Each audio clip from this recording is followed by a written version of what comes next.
Makanya kebodohan yang paling bodoh dan kesesatan yang paling sesat orang-orang yang datang berbondong-bondong ke kubur para wali untuk minta di sana. Untuk minta di sana. Kalau ziarah kubur boleh. Perhatikan ini, jangan salah paham. Tolong perhatikan, dengarkan baik-baik. Jangan salah paham. Kalau ziarah kubur ke kuburan kaum muslimin boleh. Dianjurkan oleh Nabi Muhammad SAW. Ziarah kubur ke kuburannya pemakaman kaum muslimin boleh. Sunnah dianjurkan oleh Rasulullah SAW. Kata Nabi, kuntu nahaitukum an ziyaratul kubur fazuruha fa inna tudzakirukumul akhirah. Kata Nabi, aku pernah melarang kalian untuk ziarah kubur. Sekarang boleh kamu ziarah kubur, karena ziarah kubur mengingatkan kalian kepada akhirat. Dalam riwayat yang lain disebutkan bahwa ziarah kubur mengingatkan kalian kepada kematian.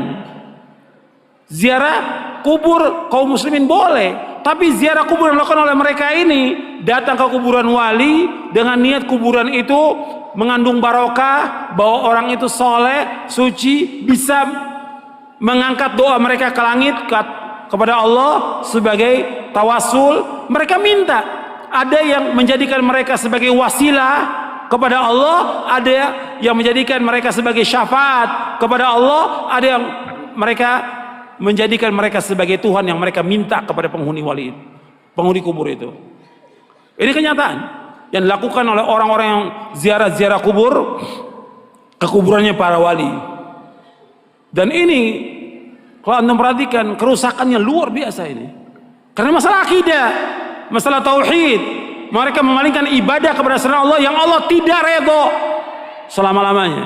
Di dalam buku atau kitab Ushulus Tsalatsa oleh Syekh Muhammad bin Abdul Wahhab dikatakan, innallaha la yarda ay yushraka ma'ahu ahadun fi ibadatihi la malakun muqarrabun wala nabiyyun mursal.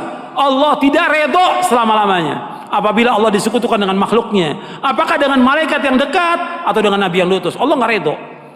Maksudnya kalau ada orang yang berdoa meminta kepada malaikat Jibril, minta kesembuhan, minta rezeki, minta dimudahkan urusan, Allah nggak redho. Karena malaikat Jibril nggak bisa mengabulkan doa yang mengabulkan doa Allah.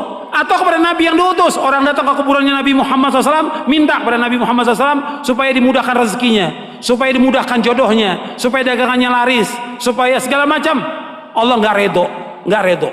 Kenapa? Doa itu wajib dipanjatkan dan hanya ditujukan kepada Allah saja, tidak kepada yang lain. Allah nggak redho.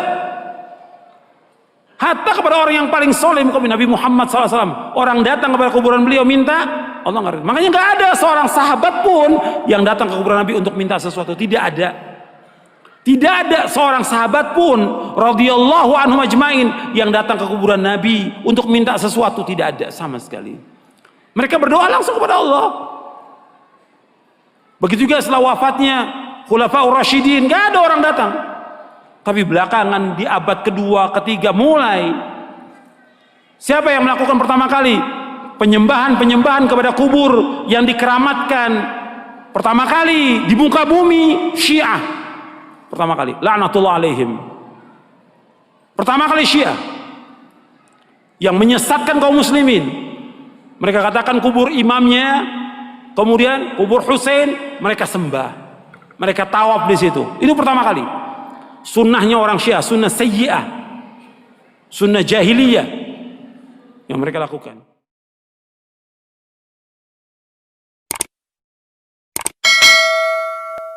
Paham ge mulane kul sakniki ngaji ni tak latih gitu. Terus mun niku mun mau kono bakas wae sing garis kanan. Rungokno gitu. Terus sing garis kanan ana teng ngarep sing parek pangeran nggih ngarep niku nabi, rasul, nabi, ulama. Ya wali itu dulu itu kalau ulama mesti wali.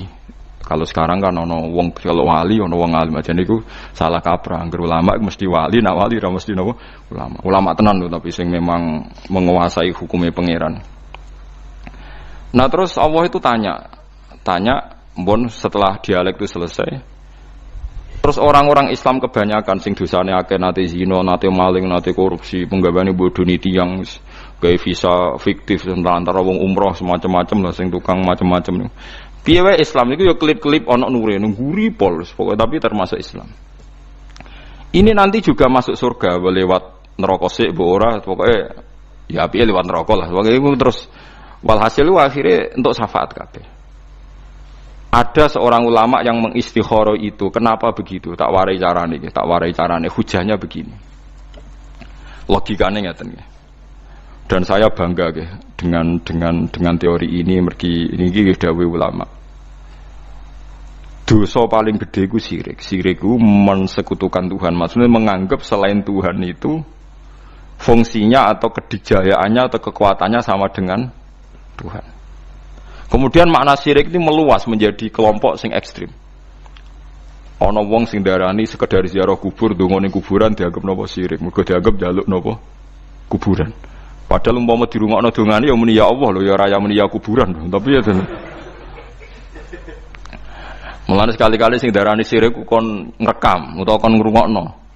Engko oleh donga tetep muni napa? Ya Allah ya Rabbana kan ya ora muni ya aku. Malah sing mayite rada dinyek. Nah piye kowe teko adu-adu nek misale ruhin sampeyan ziarah ning aku atau nyek Gusti niki guru kula. Salah-salah dosa-dosane sepuro. Bakas dosaku barang enggak kurang ajar tapi. Lah iya kok diarani njaluk aku piye ngenyek barang kok njaluk. Lha lha iya kok iso arani njaluk piye kowe nak ndongakno guru Pak.